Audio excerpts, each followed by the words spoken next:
Hello friends, वेदना stories में आपका स्वागत है। मेरी आज की कहानी है काश बहू के बारे में पहले सोचा होता। सुनिए जी, बहू को रोक लीजिए ना। मुझको बिल्कुल भी अच्छा नहीं लग रहा है कि वो इस तरह से जा रही है। मानसी ने एक तरह से तड़पते हुए कहा। अब मैं कुछ भी नहीं जानता मानसी। जब पहले तुमको हर तरह से समझाया करता था कि बहू को सताना छोड़ दो, सुधर जाओ सुधर जाओ, बहू को लाड प्यार के साथ सम्मान से रखो, लेकिन तब तो तुमने मेरी एक भी नसीहत नहीं मानी। काश बहू के बारे में पहले सोचा होता, लेकिन अब तो उसका परिणाम भुगतना ही पड़ेगा। बलदेव ने दाढ़ी बनाते हुए कहा। हालांकि बुरा उनको भी लग रहा था कि इकलौते बेटे ने मानसी की ज्यादतियों से ऊब कर अपनी पत्नी के साथ अलग रहने का फैसला कर लिया था, लेकिन वो भी मजबूर थे, क्योंकि बहुत टोकने के बावजूद भी मानसी अपनी आदतों में बदलाव नहीं ला पाई थी और अब पानी सिर के ऊपर निकलने लगा था। प्लीज बलदेव, आखिरी बार मेरा साथ दे दीजिए। मैं वादा करती हूँ कि मैं अपनी आदतों को पूरी तरह से बदल कर दिखाऊंगी। विनीत को अपने कमरे से बाहर अटैची निकालते हुए देखकर मानसी का कलेजा एकदम से हुक उठा। कितना खराब लगेगा जब घर में सिर्फ दो प्राणी, वो ही पति पत्नी रह जाएंगे। पहले तो वो तीन ही लोग घर में थे, लेकिन बहू सोनम के आने से घर में चहल पहल हो गई थी। जब सोनम की पायल की आवाज घर में खनकती थी तो घर उसकी खनक से गुंजायमान रहता था। लेकिन अब क्या होगा? देखो, मैं तो कोई भी मदद तुम्हारी नहीं कर सकता, क्योंकि एक नहीं दो नहीं बल्कि कितनी ही बार मैंने आगे बढ़कर बात संभाली है। लेकिन आज तो तुमको ही प्रयास करना होगा। बलदेव ने बिल्कुल साफ परिस्थितियों से हाथ छाड़ते हुए कहा। चलो, मैं ही फिर से कोशिश करके देख लेती हूँ।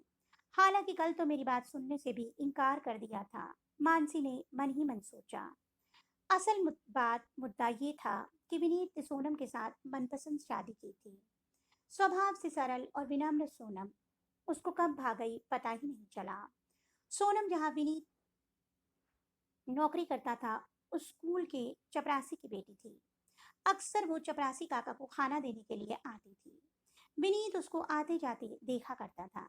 जब घर में विनीत की शादी की बात चलने लगी और मानसी ने अपनी के धनाढ़ देवर की लड़की से शादी का प्रस्ताव रखा, तो विनीत ने अपनी इच्छा बता दी।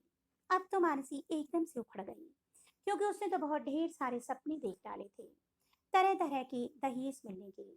लेकिन इधर विनीत भी जिद पर अड़ गया कि शादी करेगा तो सोनम से ही, वरना कुंवारा ही बैठा रहेगा। हालांकि चपरासी काका ने विनीत को बहुत समझाया कि बेटा, हम तुम्हारी हैसियत के नहीं हैं। लेकिन विनीत उनसे भी यही बोला कि काका, हमको शादी सोनम से करनी है, आपकी हैसियत से नहीं। परिस्थितियों के साथ चलने वाले बलदेव को तो कोई आपत्ति नहीं थी, लेकिन मानसी तो बदले की भावना से चल उठी। वो बेटे की जिद और उसे खो देने के डर से सोनम को ब्याह कर तो ले आई, लेकिन उससे मन ही मन एक बैर ठान बैठी कि सोनम ने उसका बेटा छीना है, मैं भी इसको इस घर में रहने नहीं दूंगी।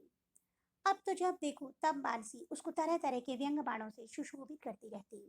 सोनम उसकी बातों को सुनकर कोई जवाब तो नहीं देती, लेकिन उसकी आंखें छलक आती। बलदेव उसको चुपचाप समझा देते। अब तो विनीत भी अपनी माँ के व्यवहार से त्रस्त हो जाता। बलदेव ये परिस्थितियां देखकर परेशान हो जाते और मानसी को साम दाम दंड भेद हर प्रकार की नसीहत देकर समझाते कि कहीं ऐसा ना हो तुम्हारे व्यवहार से परेशान होकर बेटा बहू तुमको छोड़ कर चले जाएं। लेकिन मानसी हमेशा एक कान से सुनती और दूसरे से निकाल देती, क्योंकि उसको कहीं ना कहीं विश्वास था कि उसको बेटा मातृ भक्त है और वो उसको छोड़कर कहीं भी नहीं जाएगा। लेकिन ये शायद उसकी भूल थी। अभी कल रात की ही बात है, जब सोनम ने खाना बनाया और उसमें इत्तेफाक से मिर्च ज्यादा हो गई। बस मानसी का अनर्गल रिकॉर्ड शुरू हो गया। हमको ये इस तरह से मार डालना चाहती है, खाना बनाया है कि जहर बनाया है। ये तो सोचती है कि मैं जितनी जल्दी मरूं उतनी जल्दी अपने गरीब माँ बाप को यहाँ साथ मिलाकर रख ले। और उन्होंने भी तो इसी लालच में अपनी बिटिया की शादी हमारे परिवार में की। दुधारू गाय भला किसको बुरी लगती है। इधर मानसी तड़ा पड़ जो मन में आ रहा था बोले चली जा रही थी, और उधर बलदेव होठों पर उंगली ढककर मानसी को चुप रहने का बहुत इशारा करते रहे। लेकिन मानसी को तो अपने मन में भड़ास निकालनी ही थी। सोनम तो ये सब सुनकर फूट फूट कर रोने लगी। मम्मी जी, ईश्वर गवाह है, हमारे मम्मी पापा ने कभी भी इस तरह से नहीं सोचा। पापा ने तो हमारी शादी के लिए विनीत से मना भी कर दिया था, लेकिन विनीत ने ही जिद पकड़ ली। देख तो लो जरा इसकी होशियारी, पति और ससुर के सामने कैसे टेसुए बहाए जा रहे हैं। मैं क्या गलत कह रही हूँ? पहले तो हमारे बेटे को फांस लिया, फिर मेरे पति को अपने वश में कर लिया। अब मेरे ही घर में मुझको सबका दुश्मन बना रही है। लेकिन मैं तुम्हारी कोई भी चाल अब नहीं चलने दूंगी। मानसी अपने अंदर की घृणा को उघड़ती हुई चली जा रही थी और वो एक बार भी बलदेव की तरफ नहीं देख रही थी। आखिरकार वही हुआ जिस बात का बलदेव को डर था। बस माँ, बहुत हो गया। अब मैं इस घर में एक पल भी नहीं रह सकता। अरे, आप तो हर समय सोनम के पीछे ही पड़ी रहती हैं। वो कुछ कहती नहीं तो इसका मतलब आप उसको कुछ भी सुनाती रहेंगी। अब हम लोग कल ही सुबह इस घर से हमेशा हमेशा के लिए चले जाएंगे। आप रहिएगा आराम से अकेले। जीवन साथी बनाकर लाया, उसको इस तरह से अपमान नहीं होने दे सकता उसका। विनीत भी एकदम से तिलमिला कर खड़ा हो गया और सोनम का हाथ पकड़कर अपने कमरे में चला गया। आखिर उसका भी खून गर्म था। बलदेव से तो कुछ भी इस परिस्थिति में बोलते ही नहीं बना, क्योंकि उसकी दी हुई सारी नसीहतें बेकार चली गई थी। अब तो मानसी की हालत ही खराब हो गई। सारी रात करवटें बदलते हुए बड़ी मुश्किल से काटी और जब सुबह उठी तो देखा कि बहू बेटे अपना अपना सामान बांध रहे हैं। हे भगवान, अब मैं क्या करूं? मैंने खुद अपने ही पैरों में कुल्हाड़ी मार ली। बलदेव ने कितना समझाया मुझको, लेकिन मैंने उनकी एक बात नहीं मानी। अब मैं कैसे कहूँ बलदेव से? और जब उसने बलदेव से कहा तो बलदेव ने साफ मना कर दिया बेटे बहू से बात करने के लिए। आखिर मानसी खुद गई बेटे बहू के पास और सोनम का हाथ पकड़कर फूट फूट कर रोने लगी। सोनम बेटा, मेरे साथ इतना बड़ा अन्याय न करो। ये घर छोड़कर मत जाओ। मैं तो विनीत के बिना जीने का सोच ही नहीं सकती। मर जाऊंगी मैं उसके बगैर।